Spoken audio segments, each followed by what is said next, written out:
Olá pessoal, tudo bem?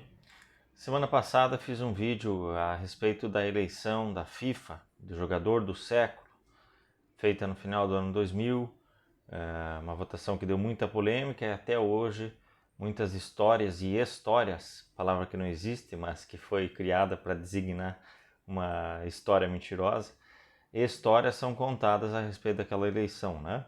Muita desinformação, muita falta de informação, enfim. Então eu explico naquele vídeo, se você tiver curiosidade de saber de quando o Maradona foi escolhido o melhor jogador de todos os tempos pela FIFA, lá no final do ano 2000, a FIFA acabou entregando dois prêmios, um para o Pelé e um para o Maradona, e disse porquê, né? Explicou o porquê desses votos. Então eu peço que você assista esse vídeo caso você tenha alguma dúvida, algum preconceito, alguma uma ideia pré-concebida a respeito daquela eleição, tá bom? Então hoje eu tive até um comentário naquele vídeo pedindo para eu falar então da eleição de quando o Pelé foi escolhido atleta do século. Se diferentemente daquela do Maradona, ela era, digamos assim, mais legítima, menos polêmica, ou apenas por curiosidade, o que constituiu aquela eleição, quando que ela foi feita, como que ela foi feita e por aí vai. De antemão já digo para vocês o seguinte, que aquela eleição do Maradona em 2000 é, a meu ver, a minha própria forma de analisar, menos questionável do que essa do Pelé. E eu vou explicar aqui alguns motivos para isso, um cronológico, outro de quem votou, terceiro de quem promoveu e quarto de quando aconteceu. Então são 4 razões pelas quais, na minha opinião, a escolha do Pelé como atleta do século é mais questionável do que a escolha do Maradona como jogador do século. Parto do seguinte pressuposto de início: Maradona é o segundo maior jogador da história, e o Pelé é o maior, o segundo é o maior, portanto, do segundo para o primeiro a distância é apenas uma posição, certo? A segunda é que aquela eleição do Maradona, jogador do século, of the century, aconteceu no final do século. A terceira é que o número de votantes foi expressivamente maior. E a quarta, então lembrando aqui, quem votou. E a quarta questão é, e aí mais subjetiva, eu vou mostrar para vocês, falar para vocês do meu pensamento da ideia de um jogador de futebol enquanto atleta, certo? Então vamos lá, vamos por partes, como diz Jack. Pelé foi escolhido atleta do século no ano de 1980, início de 1980, ali por junho talvez, maio, junho, mais ou menos assim. Portanto, aí vocês já percebem o seguinte: faltavam aquele ano todo e mais 20 anos para encerrar-se o século. Portanto, você ser escolhido o melhor de uma década antes do final da década, melhor do ano antes do final do ano é questionável, certo? E você ser escolhido o melhor dentro de 100 anos, faltando ainda 20 anos, é bastante questionável, bastante incorreto, eu diria. Então, portanto, essa é a primeira questão. Pelé foi escolhido o atleta do século XX, 20 anos antes do século XX acabar. Faltavam ainda 1/5 de século para o século terminar, certo? Ou 2/10, ou 20%, como queiram. 1/5 de século ainda por terminar. Primeiro questionamento. O segundo questionamento que se faz é quem votou. Se de fato a gente pode perceber, né, que nós temos jornalistas especializados, nós temos pessoas que vivem, se aprofundam mais numa área e por essa razão vão ter mais legitimidade do que apenas o voto popular, né? O voto popular vai ser baseado em muitas coisas. Vai ser baseado em nacionalidade, vai ser baseado em ter visto ou não X ou Y, vai ser baseado em quanto aquela pessoa, aquela situação te impactou, te causou emoções ou não. Então tudo isso é questionável. Porém a amostragem é muito grande, né, naquela votação da internet, como nós falamos. Neste caso aqui foi uma amostragem bastante menor, expressivamente menor. Foi um corpo de jornalistas escolhidos pelo jornal francês L'Équipe, né? Então eu não tenho a precisão do número exato, não é revelado isso, a gente tem a revelação da pontuação final de cada um deles, do sistema que foi feito para essa votação e quais nomes que foram oferecidos. Mas fazendo esse cruzamento de dados, você percebe que o número de jornalistas votantes não foi tão grande. E o número de votos diretos para o primeiro lugar, que eu vou falar para vocês, denota ainda mais o quão pequena foi de fato essa amostragem. Então, fica esse questionamento que foi um corpo de jurados escolhidos subjetivamente, podemos dizer assim, pelo L'Équipe, não houve uma eleição, não houve quem que colocou tais pessoas com essa credibilidade para votarem ali, né? Numa época que nós discutimos se ministros do Supremo Tribunal deveriam ou não estar ali, quais deveriam estar ali, a forma que eles deveriam estar ali, acho que é mais do que justo dizer que de repente aquele júri, aquele quórum eleito para fazer essa decisão de atleta do século é também bastante questionável. E ainda o jornal francês L'Équipe, se por outro lado você tem uma votação na internet, ela foi promovida pela FIFA, que é, querendo ou não, gostemos ou não, a entidade máxima, né, do futebol. Ao passo que o jornal L'Équipe é um dos muitos jornais, um dos muitos veículos de comunicação com notoriedade e credibilidade, mas é apenas um. Então, independente de questionar a eleição por si só, ela não pode ser tomada como verdade, né? Pelé e atleta do século se tornaram sinônimos, né? De modo que eu acredito que não deveria ser feito. Mas eu vou explicar ainda o porquê ao final dessa explicação toda.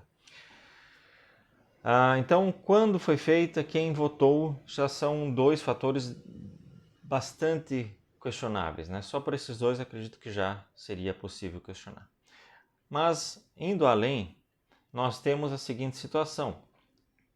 O Pelé jogara nos Estados Unidos nos últimos 3 anos e meio ali, né? 74 para 75 até 77, quando ele se aposenta finalmente lá no New York Cosmos, né? Era um período em que o Muhammad Ali, que já falei sobre isso, né? A alcunha do Greatest, né? o GOAT, etc., parte inicialmente lá de uma fala dele próprio, tinha uma popularidade imensa. A essa época ele tinha acabado de terminar de lutar, né, 77, então quando o Pelé se aposenta, o Ali mais ou menos se aposentaram juntos, porém o Ali faz um retorno, um ano e pouco depois, e um retorno bastante, não é vergonhoso, porque esse não é o termo correto para nós definirmos, mas foi um retorno bastante frustrante de Muhammad Ali, né? Ele termina a sua carreira detentor do título, o título se torna vago, ele faz uma disputa ali com Larry Holmes e ele simplesmente é massacrado durante 9 rounds. Ele aguentou, ele ficou de pé, ele não foi nocauteado diretamente. Mas você assistindo a luta, você vê que talvez o Ali tenha desferido menos golpes ao longo da luta do que o Holmes desferiu no último minuto, né? E aí na transição do 9º para o 10º assaltos, o técnico dele pede lá e terminou a luta ali. Então é um nocaute técnico, como eles chamam, né? Então tem de repente essa imagem, pode influir. Mas o Muhammad Ali ficou na votação dos maiores atletas do século ali, porém ficou lá, acho que talvez perto da 10ª posição.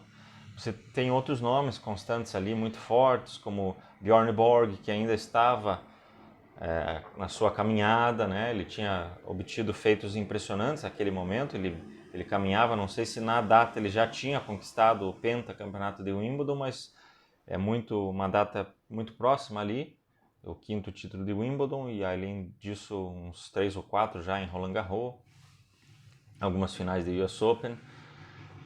Você tinha um Fangio, que foi mencionado nessa lista, mas não ficou para os 10 finais, que havia parado mais de 20 anos antes. Eddie Merckx, né, o ciclista. Você tem Paavo Nurmi, um fenômeno do atletismo, mas que competiu lá nas Olimpíadas de 48, 52. Então, entra uma questão muito interessante.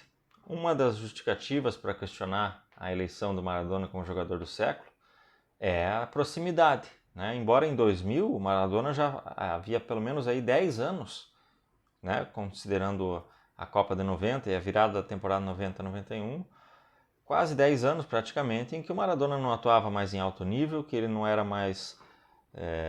não atuava nem mesmo com grande continuidade, porque vejam, ele ficou suspenso a partir de 91 até meados, reta final de 92, virada para 93, aí ele retorna ao longo de 93, começa a Copa do Mundo e fica suspenso novamente, vai voltar lá em 95 para jogar no Boca, encerra sua carreira no Boca, tem mais problemas com doping depois de tudo isso, então a imagem que uma suposta geração de votantes ali tinha do Maradona não era do jogador que estava no auge, que estava dominando, que estava empilhando os troféus, muitíssimo pelo contrário. Havia outros jogadores ali que tiveram votações muito menores. Do próprio Zidane, que naquele mesmo dia recebe o prêmio de jogador do ano 2000, teve pouquíssimos votos ali. Ronaldo Fenômeno, que havia assombrado o mundo 2, 3 anos antes, não constou também entre os principais votantes. Portanto, a proximidade de tempo não é a justificativa para que o Maradona fosse eleito. Mas, no comparativo com o Pelé, de fato, é uma distância maior. Mas todos esses nomes que eu mencionei, exceto o Borg e o Ali, também tem uma história, o Marx também mais próximo ali, mas os grandes principais nomes foram lá de trás. Mas aí, tomando continuidade com isso, nós temos o seguinte fato importantíssimo, ao meu ver. Quando esses jornalistas que foram fazer a sua eleição, foram dar os seus nomes, foram fazer um ranking, né? E a cada colocação, por exemplo, vamos dar uma suposição aqui. 50 pessoas receberam uma lista de 50 distintos nomes e deveriam colocar lá qual seria o seu top 10. O maior é esse, o segundo, o terceiro até o 10º. E iria receber pontuações invertidas, né? Então, o primeiro colocado 10 pontos, até o finalzinho, então ia somando os pontos. Eu não sei se é precisamente isso, mas certamente é nessa proporção. Eu só não sei se foram os 10 ou apenas 5 ou até mesmo 3, mas certamente é nessa proporção decrescente de pontos, né? O Pelé vai terminar com 178 pontos, tá? E o segundo colocado terminou com 169 pontos. Do segundo para o terceiro já há uma distância bastante maior, menos de 100 pontos o terceiro colocado somou. Só que o detalhe, e eu já vou falar quem é esse segundo e como que foi procedendo, esse segundo colocado, ele não constava da lista inicial de nomes elegíveis entregues aos jornalistas. Foram dados 50 nomes, dentre esses todos os que eu mencionei para vocês, Ali, Borg, Marx, Nurmi, Pelé e entre outros, mas o nome deste cidadão não constava. Jesse Owens. Jesse Owens faleceu naquele ano de 1980, mas o seu feito, o seu grande feito, suas grandes conquistas datavam de 1936. Portanto, 4 anos antes de o Pelé nascer. E aí, já de antemão, eu pergunto para vocês, será que se o Maradona foi favorecido por ser 20 anos mais novo do que o Pelé e por ter abandonado a carreira futebolística 20 anos depois de quando o Pelé encerrou, será que o Pelé não foi favorecido em relação a Jesse Owens? Certamente que sim. Mas quando o nome do Jesse Owens foi entregue, né, ou melhor, ele apareceu de forma espontânea, como a gente vê nessas pesquisas políticas, né, o nome X, Y, Z, e outros apareceram espontaneamente, né, que não constavam naquela lista inicial. O nome do Jesse Owens apareceu de forma espontânea. Então, quando começou a apuração, foi vendo que Pelé e Owens foram se distanciando para os outros e ficaria entre os dois.